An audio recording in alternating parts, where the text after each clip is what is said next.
Hello, beautiful collectives out there. Welcome to my channel, Astro Cheryl. And this is your monthly forecast for November 2025.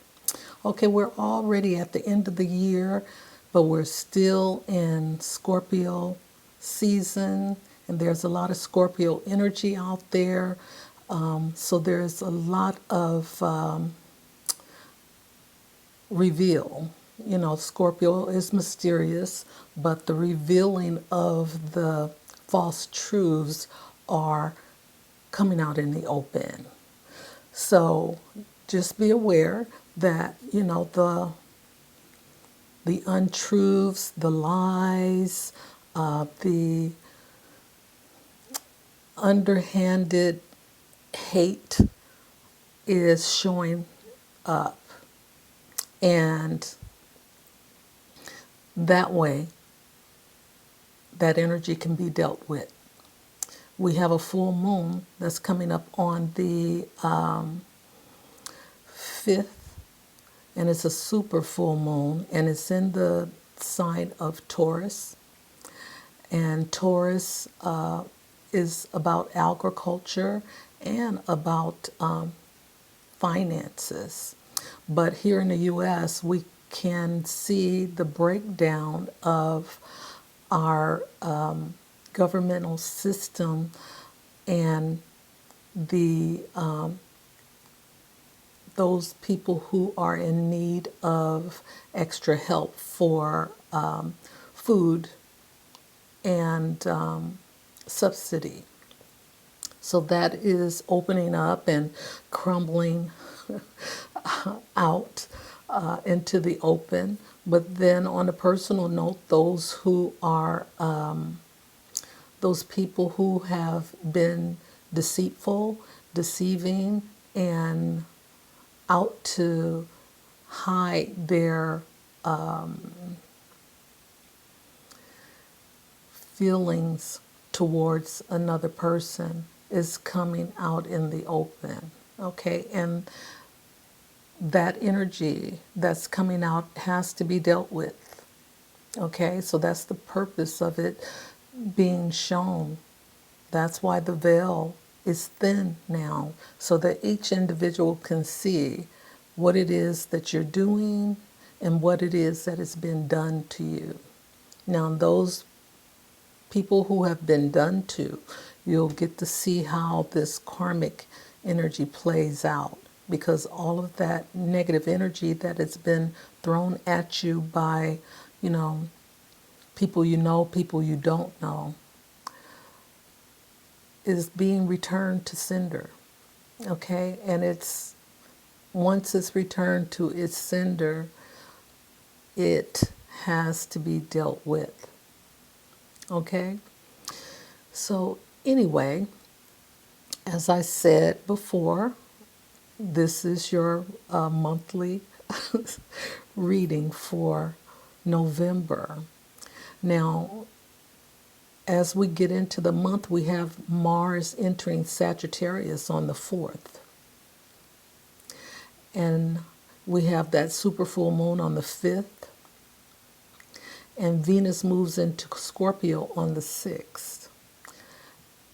Uranus is retrograding back to Taurus at that 29 degrees on the 7th.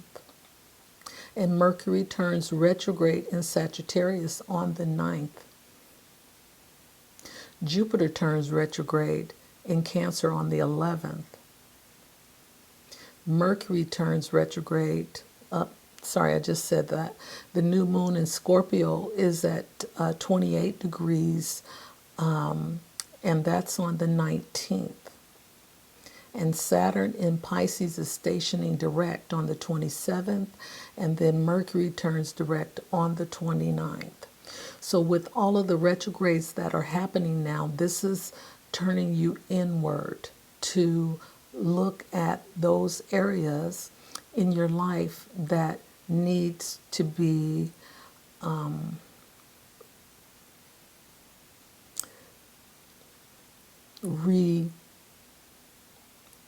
refurbished or cleansed, I will say. Okay, Now, a lot of you may not be ready to face your fears because that's exactly what's happening in this Scorpio energy. It's a lot of fear-based energy that is showing up. But when you face your fears and you deal with what it is that's coming up for you, then over time, you'll be able to take a step up in your vibration. So, with all of this energy happening, especially with Uranus, it is like an electric energy where things happen all of a sudden. But while it's in retrograde, it won't act as fast as it would normally act if it was in its forward motion. So I just want to say that those people who are out there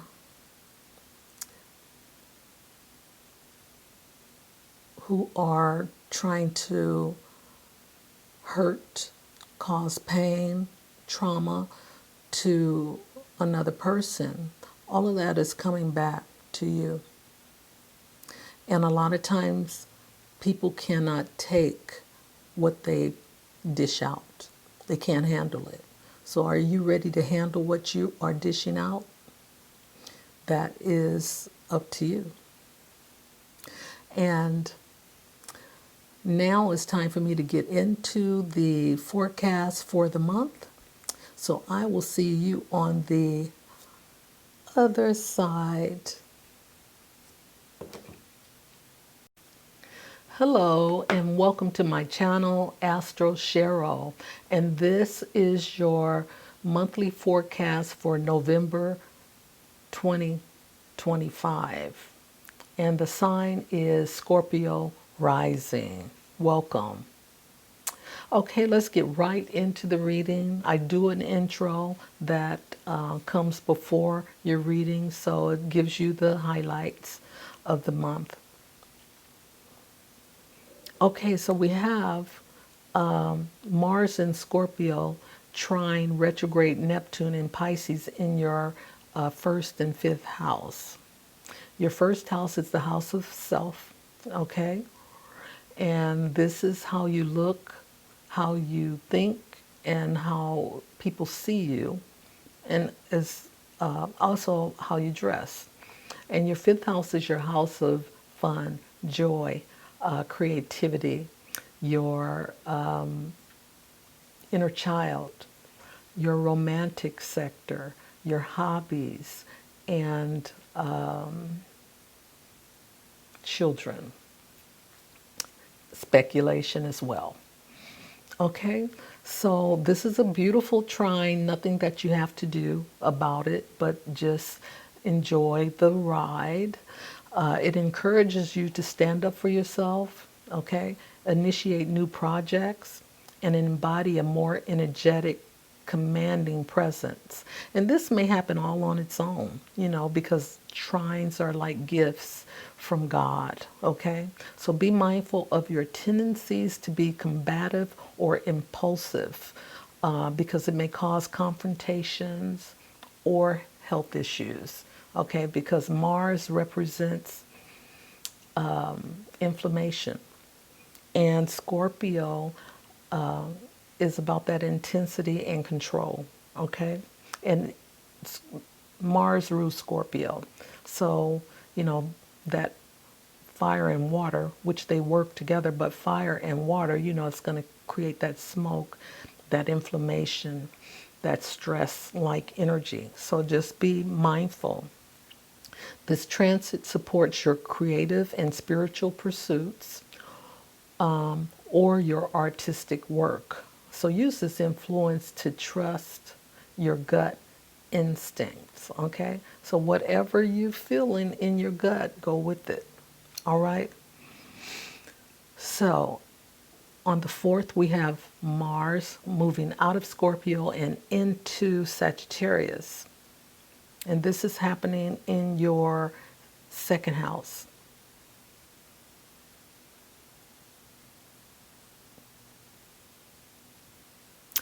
So your second house is the house of finance. It's a house of self-worth, your value systems, what you possess. And I did say money, right? So that's what your second house is all about. All right, so you may be focused on or make a heightened effort to increase your income.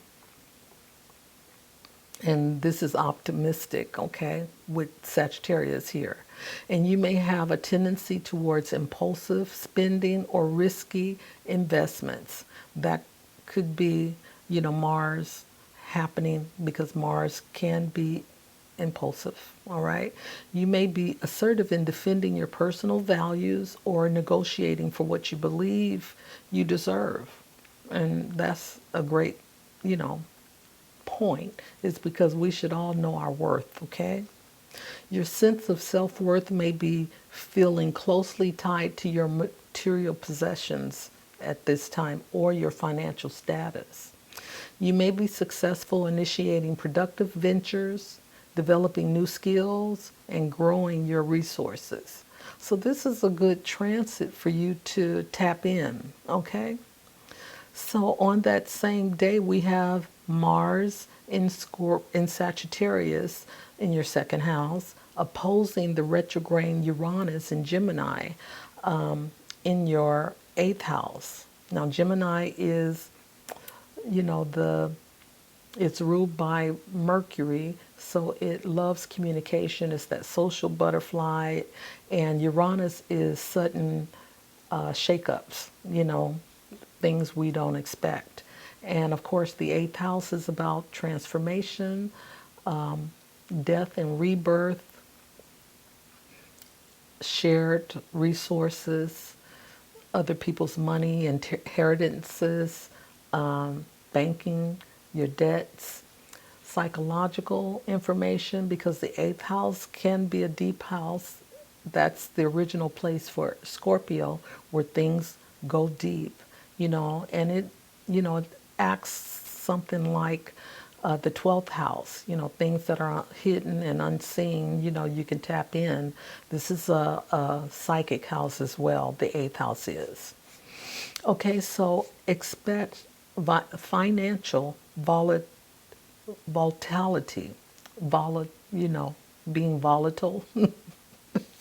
Unexpected expenses may occur, or windfalls, or change in your joint finances or your support system. Avoid impulsive spending or risky investments. Conflicts over money, value, or power dynamics in relationships may suddenly arise and escalate between partners, family, or business associations. Now, this eighth house is also about, control energy as well. And with this oppositions are meant for you to learn from, okay? To transmute into growth, and wisdom. And sometimes the oppositions, create painful experiences. However, this depends on the degree in your chart that where this opposition is happening. Because if you're close to the degree of this opposition, if your chart degrees are close, then you will feel it heavily. Okay, and if it's not, it could be just something that passes and you're fine. Okay, but it all depends. That's why this is a, general forecast, because when you really want to know, you have to really look at the degrees where this information or these transits are happening for you in your chart. All right, so let's move into the 5th of November, where we have the full moon in Taurus. And this is happening in your 7th house of relationships, one-on-one relationships, marriages, partnerships, business partners, divorces, legal contracts, open enemies as well, and your family and friends. So this influence may make you feel more emotional, sensitive to the dynamics between you and those closest to you. You may feel the desire to strengthen your bonds, clear out outdated patterns, and seek lasting security and comfort with others, okay? Now, issues of possessiveness or stubbornness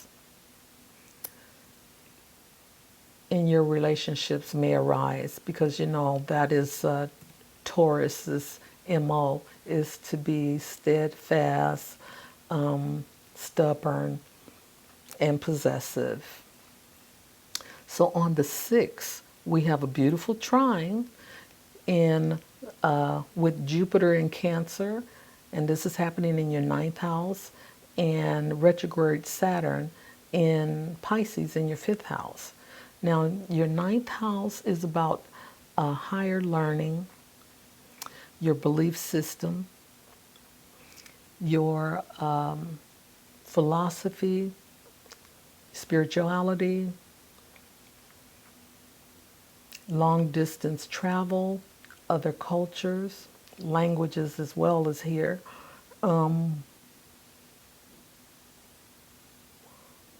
Teaching and publishing. All right, so your 5th house is about your joy. It's about your creativity. It's about your inner child, your hobbies, your romantic partners, and children as well. Okay, so this is a beautiful trine. Everything works well, and you can present yourself, with this energy in a divine way. So this influence offers opportunities for you to integrate your broader, that's your 9th house, and Jupiter is home in the 9th house as well, philosophical or spiritual beliefs with your emotional and creative life. It brings you a sense of stability and constructive progress to your learning, travel, or spiritual projects while supporting your romantic or artistic pursuits within a practical frame of mind. Okay? Now, the practical part is that Saturn energy. So anyway, just enjoy this trine, okay? Because on the same day we have a square, and the square is tension, and it's going to create situations where we have to change. It may not be like a Uranus chain where things are happening unexpectedly. It will happen methodically because it's meant for you to course correct and grow from. Okay, so this is happening in your 1st house, and we've already talked about the house of self, and your 9th house, your higher learning and your belief systems. Okay? Now, this influence creates tension within your relationships, okay? The challenge is to balance your intensity within your relationships with optimism, and relationships is about Venus, okay, in Scorpio, and your emotional growth. Avoid excess or emotional dependency. That's Jupiter in Cancer, expansive. Jupiter is excess, and emotional security is Cancer's energy. Okay, you're encouraged to confront your insecurities and maintain your patience. Okay, so just note that this tension is for your higher's good. All right, so on the 7th, we have Uranus retrograding back into the sign of Taurus, and this is happening in your 7th house. Okay, where we just had the square. That square is in your seventh house as well. No, not the square, but yeah, I think it is. It was, no, the full moon is there. I apologize. So the full moon is in the seventh house. But we have Uranus retrograding back to Taurus in your seventh house. Okay, so this influence may bring sudden changes and disruptions to your close partnerships and one-on-one relationships. This creates a strong tension between your need for freedom and your desire for stability within your committed partnerships. Sudden endings or new unconventional relationships may occur. You may be called to reflect and reevaluate how freedom and individuality can coexist within your commitments. Okay, so here we have these sudden shifts with Uranus. And again, this is all about growth. Okay, when Uranus make changes, it's about freedom. It's about being your authentic self and being true to yourself as well. Now on the 9th, we have Mercury retrograde in the sign of Sagittarius, and this is happening in your second house. So you may experience delays, miscommunications, or setbacks related to money, budgeting, investments, or possessions. Oh my goodness. It's an ideal time to carefully reevaluate how you manage your resources and skills and avoid impulsive financial decisions or new commitments for now. Okay, and on the 11th, we have this powerful 1111, which is, bringing us assertiveness, control, because the number ones are all about being first, leadership energy type. But anyway, we have Jupiter turning retrograde in the sign of Cancer, and this is happening in your 9th house. And Jupiter rules the 9th house, okay? So your spiritual awareness may be heightened at this time, and you may have an emotional connection with your beliefs because of Cancer is an emotional energy ruled by the moon. You may reflect on and revise your higher education or philosophical pursuits, which is good. You may have opportunities for foreign travel or cultural exchange. That's if you're, younger. However, delays are also possible. Your connection with your father may be stronger now. Jupiter can rule or identify your father. You may find yourself sharing your knowledge and wisdom in a teaching or writing capacity. Okay? So on the 19th, we have this new moon in Scorpio happening in your first house of self. And in the sign, I said Scorpio, I don't know. I'm moving too fast here. And part of it is that I have gotten some, dental floss stuck in my tooth. And my focus keep going to the floss that's sitting there that I can't get out. But this too shall pass. So this new moon encourages you to shed those old, outdated patterns and confront the hidden or uncomfortable truths and reinvent your personal identity with intensity and courage. Okay? This influence is ideal for setting new intentions related to your sense of self and how you want to be perceived by others. This energy can be overwhelming at times, okay, because we have Scorpio involved, and Scorpio is an intense energy. So on the 22nd, we have the sun entering Sagittarius in your second house, okay? So this influence brings an energetic and expansive attitude. This is a Sagittarius ruled by Jupiter energy, okay, towards your finances and resources, highlighting your personal values and how your material world reflects your identity. You may be more focused on earning income through broader, adventurous, and or educational pursuits. Okay? So on the 27th, we have Saturn moving direct in Pisces, and this is happening in your house of joy. Okay? Your fifth house. You may be taking your creative projects seriously now because Saturn is a serious energy everywhere it sits. Okay? Focusing on long-term planning, that's Saturn, and committed effort, that's Saturn. You may experience self-doubt or feel insecure at times. You may need to take a mature, responsible approach towards your romantic connections.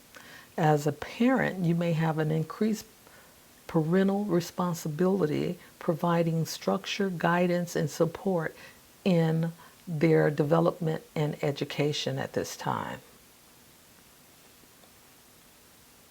Now, the last thing I'm going to talk about is Mercury stationing direct in Scorpio in your first house. So remember that Scorpio has this transformative energy about it, and it's also about control of others, and it is truth-seeking, and also Scorpio has a psychic component as well. So this is a time for deep exploration and transformative communication that can significantly impact how you present yourself to the world and how you connect with others. Your conversation with others may be emotionally charged. Self-care around your health and activities requiring concentration is needed right now. Okay, so just know that, you know, your Mercury in Scorpio has an intensity to it, and this is happening in your first house. So you know, this is yourself, this is your body. You know, you're going to feel it depending on the degrees in which this falls in your house. Okay, Scorpio rising. This is your forecast for November 2025. And until next time, Scorpio rising, bye for now.